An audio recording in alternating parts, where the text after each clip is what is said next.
So to end the year, I guess starting this year off, because you might be watching this on January 1st, but to end 2023, I want to do a top 10 cards in my collection video. Basically, my favorite cards that I own that I got over the past couple years of being back in this whole collecting thing.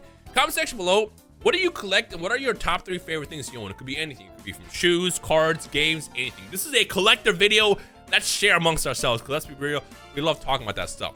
So yeah, I wanted to do top 10, but then I realized it's really hard to do that. So I'm just going to go over my favorite cards in my Pelican case. Ooh, look at that. I also want to point out this is my second time recording this. I was almost done with the initial video, and then my face cam and my car review both exploded, which is kind of crazy. So I figured let's just redo this. I also want to talk about the fact that I'm going to skip over prices. I know people always ask about how much something is worth. The answer is who cares? I know that it's cool to see collectibles appreciate in value and then do this thing. Like there's a whole investment aspect of it. I don't really personally care about that. I did care at one point before, you know, when I first came back into collectibles. It was cool to see a card that you just pulled or bought explode in price, but like over the time, that became too much of a focus, and I hate that. I think that kind of burned me out from the collectors community, to be honest. Like I said, nothing against people that only focus on that, but that just ain't my thing. What happened in the days when you just cared about getting that cool grail or collectible and getting our hands on that? What about that? Can we go back to that? Anyways. Let's get into it. So let's do PSA first, because PSA is what got me into grading cards back in 2017. So first things first, we have the Slow King. I actually pulled this. It's not first edition. I don't really care. It's great art. And at the time, this was actually Pop 2. Remember, Pop 2, this was Pop 3 at the time. And then like 2 days later, Pop 4. Someone else graded one as well that same week. Probably now it's like Pop 8 or something like that. I'm not the biggest Slow King fan, but I like this card because it's so like scarce. Like not that many exist. If it's a collector, the less something exists, the more cooler that it can be to know that you have that. You're like one of 8 people that has this. I think that's kind of cool. And I just love this art. There's something about Neo Genesis that when I look at the art, it just reminds me of when I was a kid. Also, don't mind this. It's a scratch on the actual sleeve. I know people go like, how is that a 10 as a scratch? It's not a scratch. It's just I need to replace these, okay? I don't know where to get these. I guess Amazon, so I'll look this up at some point, maybe after I record this video. Next card, drum rolls. I already know what this is. This is the Shadowless First Edition Charizard. As you can see, I actually have 2. I love this one as well because I have a BGS copy and a very, very good like set of subgrades as well. I feel like this could be a 9, but that's a whole nother discussion for another day. But this card is mythical. It's like the most desired card as a kid. But I remember hearing stories of myths, the legends of the first edition Charizard that existed. And it's funny because they talked about this even in magazines, but there was no pictures of it. So it's like, is it real? I didn't know this is real until much, much later. And the price of this card is so crazy, it's almost impossible to obtain these days. When I got back into Pokemon back in 2017, I really wanted a first edition Charizard. I told myself I would never get my hands on one. And not only do I have one, but I have several copies now. I have a PSA 7, 8, the 9. I bought this from PokeRev, and I got this 8.5 in the BGS slot behind me. But I absolutely love this card, and one day I'll own a 10. The next card, we have Aquapolis Lugia. I bought this from Toronto. Remember back in the day, if you guys were around in the OG days of the Rhymestyle card channel, I used to get so many gems from Toronto. I mean, I was scouting every day. And Aquapolis, I literally had Aquapolis Lugia bookmarked. Like I would click it every couple hours until one popped up, and one finally popped up. I think I paid like $700 for this back in like 2019. And like I remember I bought it and I immediately emailed them like, yo, can I get some scans? Can I see what it looked like? It looked great. And then when I got my hands on it, I'm like, wow, this is a fantastic Lugia. Let's see what PSA says. It's probably gonna be a 9. It came back a 10. Ooh, it's so cool. Look at it. My favorite Pokemon of all time. I think my favorite by far are Lugia, followed by Charizard, followed by Mewtwo. Like hands down. And then you have like the other ones. You have like Typhlosion, Alligator, Gengar, and stuff like that. But those 3 hands down are like my favorite. Let me know what your favorites are down below as well. This is, Blue Eyes White Dragon, the Charizard of Yu-Gi-Oh! First edition. Back when I got in Pokemon in 2017, I was buying these left and right from Trolltone once again. And I was getting these for like 20 bucks because no one was buying these. Nobody cared about Yu-Gi-Oh! From the collector side back in 2017. Like literally, I bought like 10 first edition starter deck cards for like $20 a piece. And then they also had LOB as well for like 50-ish a piece. I bought a couple because that was more expensive at the time. And I just wanted one as a PSA 10 because this card was so iconic in my childhood. Like this is the one that we all had. You either had Dark Magician or you had Blue Eyes White Dragon. And this art is so iconic, but there's an even more iconic art version of this, I should say, that we'll get to here in a couple seconds. But I absolutely love this card. I feel like as a Blue Eyes fan, you do need this. This is one that I pulled. I got the Sun Goku Awakened, UI Goku Awakened Power Goku, Ultra Instinct from the TOP set. I remember I bought 3 loose boxes from Amazon, and they were like 180 a box at the time. This is like when the set first came out, and that was insanely expensive for DBS. But this card was so desired, it was 1 per case, so 1 per 12 boxes. And I bought 3 boxes, expecting nothing. I'm like, there's no way in hell that these boxes are still alive. It's probably gonna be garbage. And first pack, there it was, behind Kefla, UI Goku. It's on my main channel, actually. I uploaded that one. Got it graded, came back at 10. I am never getting rid of this card. Next card, we got the Skyridge Charizard. I'll be honest, I was never a big Skyridge fan. I feel like that set is definitely overhyped, but I already know why. It's because there's so many cool holos in the set, and of course, this Charizard. But I will say this. Until I got this card in person, I didn't realize how much it popped. Like, you got the holo pattern all over. And sometimes I debate myself, like, what do I like better, this or the Gold Star Charizard? I bought this, I think I paid $1,800 for this card raw. It was one of the more expensive cards I bought raw back in the Troll and Toad days. Once again, Troll and Toad. And this popped up, I want to say, like twice. And the second time I got it, it was the regular one. The first time it was just like the reverse rare, and that one graded a 9, which I ended up trading later. But then I got my hands on this, and it came back at 10. It looks so good. It is so good. I would say it's underrated, but like this is one of the most legendary Charizard cards of all time. The next one we have, Unlimited Charizard. I actually pulled this myself. Fun fact, I never experienced pulling Charizard in base set as a kid. It was like my big goal. And not only did I pull this, a couple days later, I pulled it again. I had like bought a couple of set of base set packs. This came from Rusty, TCA Gaming. And I remember I pulled the first Charizard and I experienced my Charizard pull for the first time. And then like a week later, I got these packs from Rusty and I pulled this one. And not only did I pull this one, but this one came back at 10. Woo! Again, when you pull a card and it grades at 10, it just feels so exciting knowing that you hunted this down and you got rewarded by the RNG gods to get this. And then it's also being flawless is just special. Again, this is the card to own and to hunt after when you were a kid. The next one we have, Gold Star Charizard. This is one of the few that I bought outright. I tried to grade this. No, actually, this is what happened. I bought several raw copies and they all kept coming back as 9s. And then I saw this actually listed on PWCC back when PWCC was better. And I think I ended up paying like $4,000 for it, which I know is an insane price. Now it's a bit crazier because this card costs way more. And I'm happy I bought it when it was cheaper. But then I took my 4 9s that I had because I had 4 PSA 9s and I just sold them. So basically in my mind, I'm like, oh, now it's basically free because I think I sold each one of those for like $1,000 a piece or something like that. And essentially it was a trade. So it kind of worked out, but iconic. You got the shiny Charizard, and I'm gonna just say this is way cooler than a Rayquaza. I have a Rayquaza, the PSA 9, but I don't know. There's something about Charizard in a shiny form that looks way better than that one. The next one, didn't realize we were on Weiss Schwartz for this one. We have the Bunny Girl Senpai. This is one of the most iconic cards in Weiss Schwartz, and the reason why is because it's essentially a non-existent card anymore. So to give you like the quick backstory, which I talked about before, they released this in 2019. Weiss Schwartz has basically starter decks. Weiss Schwartz has basically starter decks and they have booster boxes. In starter decks, you get basically the same set of cards, and then the last card has a chance to be in like an alternate art basically, which you could potentially pull this in. So what happened is when they released the booster boxes for this set, they accidentally included this inside the booster boxes instead of like the main chase card, like the most meta card at the time. So what Weiss Schwartz did to, I guess, compensate, they were like, anybody that pulled this card, you can send it to us and we'll trade you the correct one. Essentially, it was like trading Blastoise for Charizard. So everybody did it, including people who got this out of the trial decks. Because I think at the time this is like a $40 card, and the chase card was like $300, $400. So everyone was like, no brainer, I'm gonna go after that.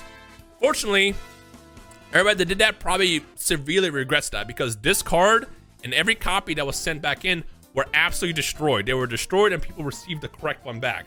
So you could probably confirm that less than 50 of these exist in the world. It maybe not that low, but it's definitely the double digits. I think PSA is like a pop like 10, 12, 15, somewhere in the neighborhood. BGS, I know there is 7 black labels and there's 11 BGS 10. So it's very, very rare. And on top of that, they lost a license, so they can't even use the signatures anymore if they reprint it. So if they were to ever reprint this card, it won't be with the signature. Normally when Weiss Schwartz reprints, they'll do like a silver signature, but with this specifically, if they were to ever do it, they can't do the signature. So it's like perfect storm, basically. On top of that, fantastic anime. I highly recommend you guys check out Bunny Girl Senpai. It's 11 episodes and a main movie, and then 2 more movies came out this past year. One in the summer and one recently in December. So waiting for that to be subbed as well. But great series, I highly recommend it. So yeah, if you're looking for something that's scarce and also an iconic character, This is the card to own. I would just tell you, I paid $16,000 for this back in April. I know, insane for a modern day card from 2019. And I don't regret it, because man, this is just, there's something about this card that's just so special as a collector, especially if you're a big fan of the series. And I mean, look at this mine in the background, man. I just love that series. Now, you're gonna see Maya a lot, by the way, inside this batch of cards. Next one we have, ooh, the Typhlosion. You guys remember, this is like my iconic moment. I bought the packs from Troll and Toad. They sat on my desk for like 2 months before I finally opened them. And honestly, I was hunting Lugia at the time, forgot the Typhlosion was even a thing, and then bam, he popped out in a perfect PSA 10 quality. This is not on the card, by the way. This is just a sleeve. Relax, it's a perfect Typhlosion. I remember when I pulled this, I was just in shock because, like, one, Typhlosion popped up when I wasn't expecting it, and two, it had no print lines at all. Again, this is on the sleeve. I want that to be clear because I don't want when people watch videos like this, they're like, oh, I see a print line. No, you don't. So yeah, this is Pop 4 still. Literally Pop 4, which is crazy. I know it's not first edition, but even first edition is like Pop like 9 or 11 or something crazy low. I was always a Feraligatr kid, but Pokemon Silver was one of those games that I started over several times because I'm a psycho as a kid, and I would always cycle between Typhlosion and Feraligatr. And I know in the Pokemon community, people are always like, Typhlosion, the same stats as Charizard. Who cares? He's cool. Look at him. Look at him. Yeah, I will never get rid of this card. Definitely a magical moment when I pulled it. The next card is, oh, this is the one I got recently. Dark Magician Girl. Surprise, surprise. I actually had not owned this card until recently. With all the Dark Magician Girl cards I own, I could never get my hands on this card. And the reason why is because, one, either people were asking for ridiculous prices, or two, when they sold you a 10 or they tried to trade you a 10, it was like a PSA 8 quality. I'm like, yo, the name is scratched up. Yo, there's a giant ding in the corner. What is this? This is an 8 million cert. And as you guys know, we always say that like later certs have more strict grading, which they tend to have more consistent grading. And this one is a solid 10. You got great centering. The name is there without having any scratching issues. The corners are great. This was a solid card. On top of that, I got it for a really, really good deal. I tell you again, 9 grand. I paid 9 grand for this. At the time when I tried to get it, people were always like, oh yeah, you're not gonna find one under 20 grand. I'm like, who are you paying 20 grand for? Like, relax with all these prices, man. Yeah, well, my buddy Steve sold them for 50. No, he didn't. No, he didn't. What I love about this is a couple of these sold on Amazon. Oh, wow, Amazon, sorry, eBay. The last couple months, and the prices were always doing this. But that's primarily because, again, not to be talking about prices, but just kind of explain. The reason why I was doing this is because a lot of those 10s that sold were just in terrible shape. And a lot of people are buying those 10s because it's that 10 in the corner. I'm like, yo, there's no way you're buying that 10 when the name is scratched out, when there's a giant ding in the corner, when it's so off-center. What are y'all doing? But hey, because of that, prices were doing this enough to the point where I was able to find someone who had some sense and actually sell it to me at a great price. And this one looks fantastic. It's by far one of the best conditioned Dark Magician Girls I had ever seen. The next card. Oh yeah, this one. We have the DDS Blue Eyes. As I mentioned, you know, this art is just infamous, but the prismaticness, also the rarity of DDS is just so special to me. I know a lot of people are like, well, what about LOB? I'm gonna be real with you. Fuck LOB. The LOB Blue Eyes, the broken neck, it doesn't look good. This is the iconic one that we saw in the anime. Let's be real. On top of that, I'm willing to argue that this is more rare than the LOB one, solely because this is in a game, a promo, that most of us, when we got the game, we put this in our pocket and screwed it up. This is way cooler than the LOB one. Hands down, I don't care. And if you like the LOB one, no shade to you, but there's something special about this. I mean, look at the prismatic name, the hollow pattern. Like, this card just glows. By the way, bought that from Troll and Toad. Troll and Toad is getting all the promos still right now. I don't know how good Troll and Toad is these days, but as someone who used it a lot back in the day and still very frequently every now and then for like bulk recently, Troll and Toad has been fantastic, but I also know that it also varies from person to person. The next card, we got the infamous Lugia. This is the one that I pulled on the channel when I was just like seeking this card. Look how much it pops, man. Again, I don't care if this is the one point worth $129,000. I don't care if this sells for $10 next week. I am never getting rid of this card. This is my favorite Pokemon card of all time, period. It's so cool. Like I said, Pokemon Silver is has a very special meaning to me when I was a kid, and it's just always gonna be my favorite generation. This card, not just having it as a 10, but pulling it is just a special thing for me. And like I said, it's just so cool. And I'm gonna be real with you. I have a first appearance Lugia as well, but that card is so overhyped right now. Everyone's talking about it because sales, numbers, yada, yada, yada. I don't care. That card does not touch this one.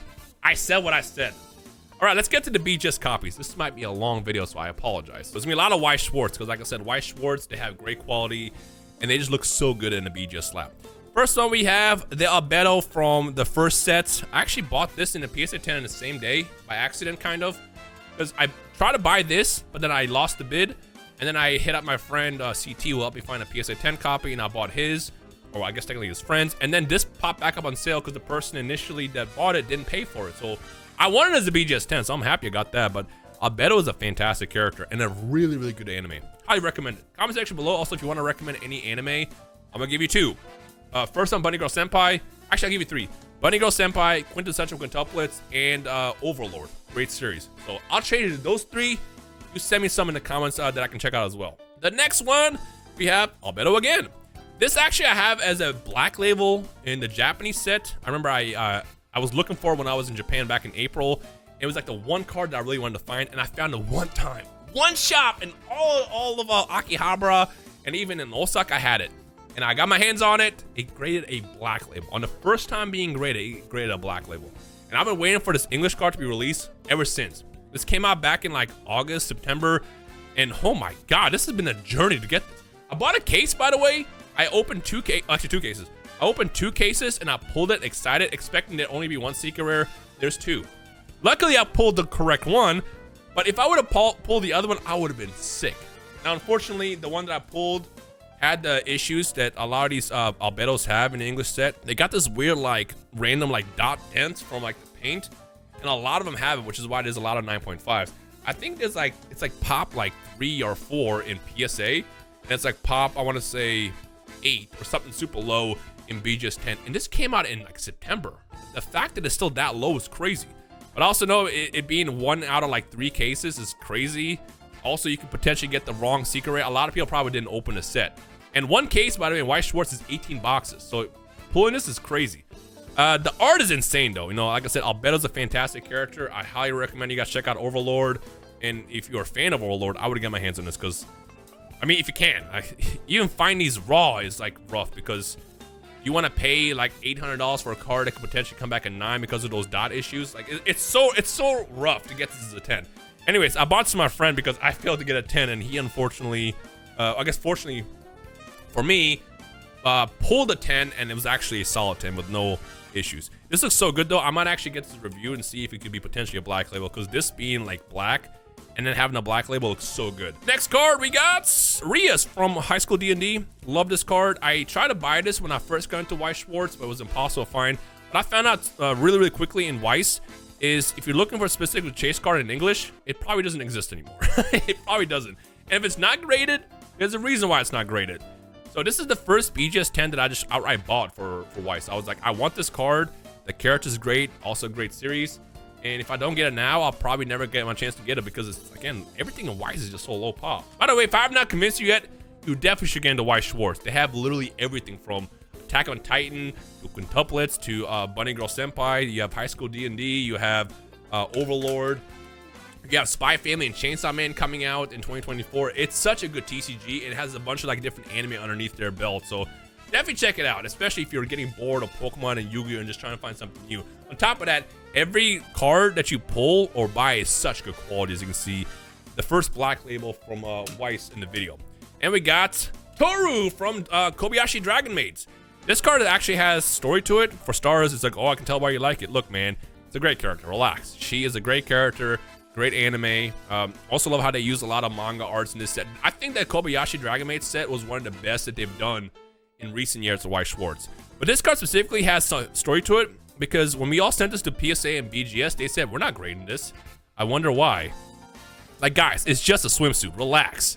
But they wouldn't. They refused to grade it. So I remember me and Alex Hodges had to like fight for it. Like we went through all the top graders and people in charge. Like, you guys gotta start grading this. It's just a swimsuit. Like, get over it. You guys have graded way worse in the past. And finally, they actually ended up at green. And then it was like a floodgate open. I think this is like pop 113. It's 13 for black label and then like probably like 50 or 40 for the 10s. I feel like a lot of these were not graded correctly, which is why the 10s were so low. As you can see right here, it looks like there's like a little ding next to our elbow. It's not a ding, that's actually hollow pattern. For some reason, when they printed this, they left like, see how it's like texture right there?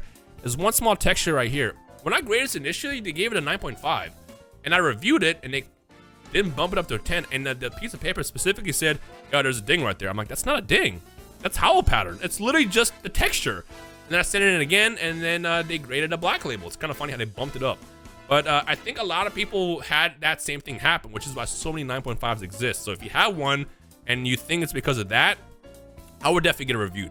But fantastic card. Actually, it was this card that got me into Weiss Schwarz originally back in like 2 years ago now. 2022. Wow, 2 years ago now almost. Next card we have Albedo.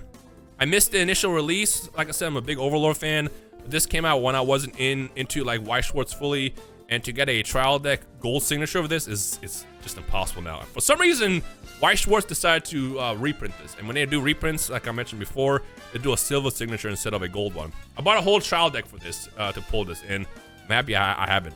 One day, maybe I might own the gold one, but I don't really care enough. I just want the art, because look at this. It looks so cool. And again, Weiss Schwarz cards, they pop so much. Ooh! How often do you see a black label Yu-Gi-Oh card? How often do you see a Dark Magician Girl black label card? This is the first Dark Magician black label to ever exist out of any Dark Magician Girl release since 2001. I'm not even kidding. Like, Yu-Gi-Oh cards always struggle with Beckett because, like, PSA is a bit more lenient because they understand that it's like, you know, dings and centering issues, stuff like that. But usually it's just the corners because they're sharp and they tend to get damaged fast. I pulled this. Not only did I get 3 of these as a PSA or a BGS 10 in that same return, one looked so good where I'm like, I need to review this to see what happens in a black label, which actually shocked me. A lot of people didn't really like this manga art, but I love this because this is the first time we saw Dark Magician Girl in the manga. Like, all the arts that came out from this set were fantastic. Blue Eyes, Red Eyes, and Dark Magician Girl. And seeing this as the first black label Dark Magician Girl was special. Never get rid of this. I don't care if this is a $10 card, a $1 million card. Stay with me forever. The next one we have, what is this? Oh, right. I saw this, I'm like, I forgot about that. This is the WCS Dark Magician Girl that I hunted down in person when I went to Japan back in November. And I went literally from shop to shop looking for like the perfect one. Cause I'm like, getting the PSA 10 is whatever, but I want a BGS approved. Cause again, BGS is never gonna give you a 10 on these when it has like a ding or something like that. And after going through several shops, I found the right one. I believe this is a pop one. There's no pop report because, you know, BGS loves to not have everything in the pop report. But I did message them. I'm like, hey, can you actually add this in the report? And they said they would. So whenever that updates, I'll have information about that in the future. But I'm pretty sure that there's no 10s of this other than this one.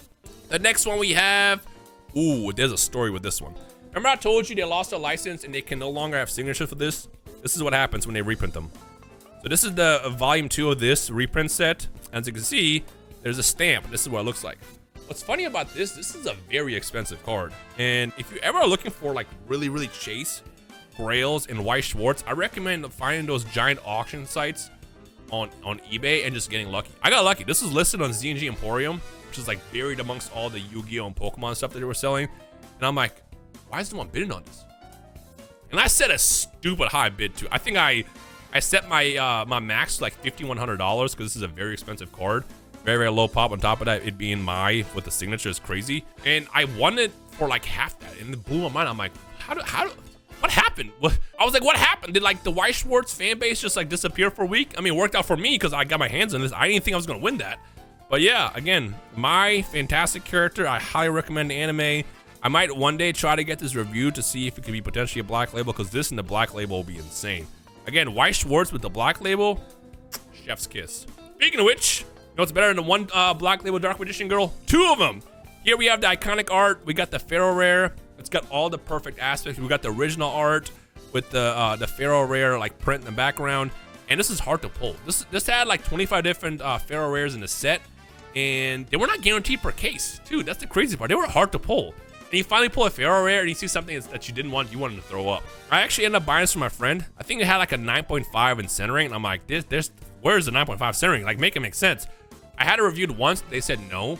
But what I noticed is when they reviewed it, they didn't have any of the notes that say it's off center, left, or right, or up and down. So I'm like, this is weird.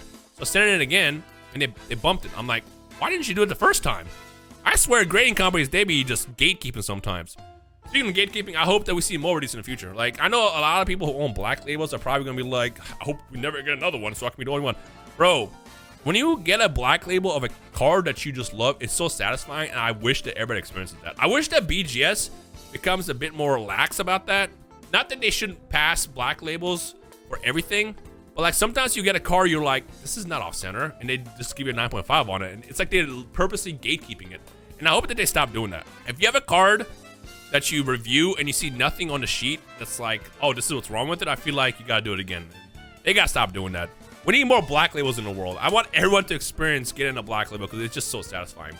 Speaking of which, again. Funny story with this one, actually. I bought this along with the reprint version of this. Why my hair looks so long with the 0.5?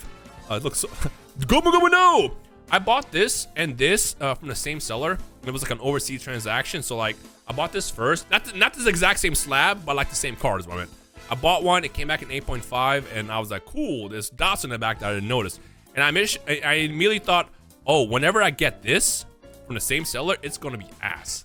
And then when I got it, I'm like, yo, this looks good. And this is honestly the one that I want it to be in the best condition. And as I mentioned before, no more signatures on Bunny Girl cards. Japanese, they have it, but the English, they always get the stamp. This card looks so good, and it black labeled. It blew my mind. I'm so happy I bought this. And again, look at the art. It's so good, man. I'm telling you, Weiss Schwarz, y'all gotta get in on that. All right, the last three are actually going to be crazy.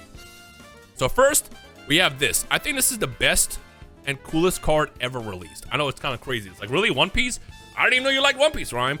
What I like about this is it's got all the perfect factors as a collector. Number one, it's very scarce. Manga arts are like 1 in like 2-3 cases or something like that. And there's 3 different ones. So you can get the T-Law, you can get the Usis, or you can get the Luffy. So right off the bat, just getting a manga art is crazy, number one.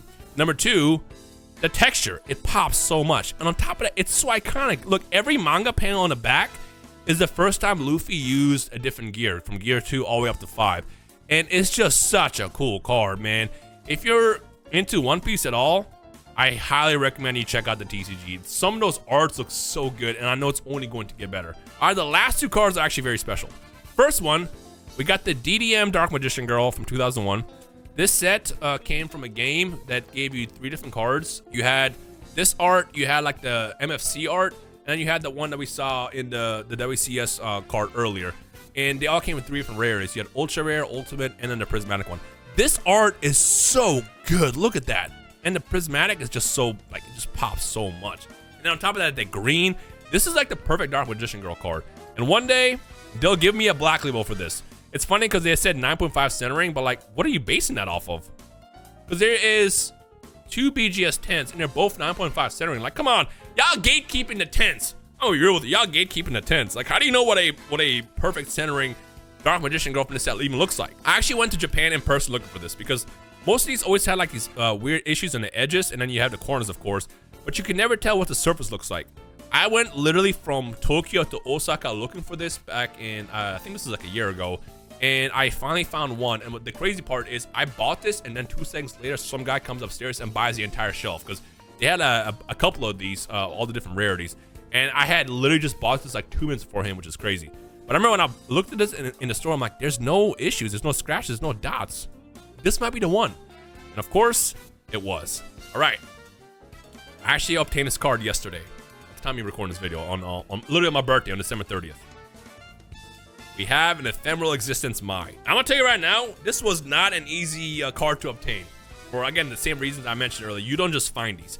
I traded a first edition Neo Destiny box for this. I'm not even kidding you. I had that box since 2017, and I traded a box 1-to-1 directly for this, which I know is gonna sound insane to a lot of you guys that only happen to know Pokemon. I think it was a good deal. I think it was a fantastic deal, and like I said, as a BGS, you always want these to be in BGS labs.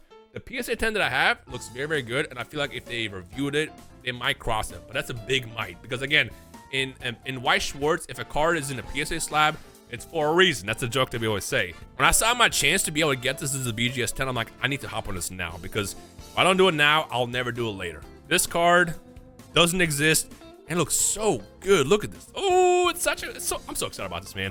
I'm hyped. I literally went to Frankenstein's for the first time to meet up with the person who had this. It was such a special moment, man. I am never getting rid of this card. Ever, ever, ever. Anyways, I highly recommend you guys check out Weiss Schwarz. There's literally a set for everyone there.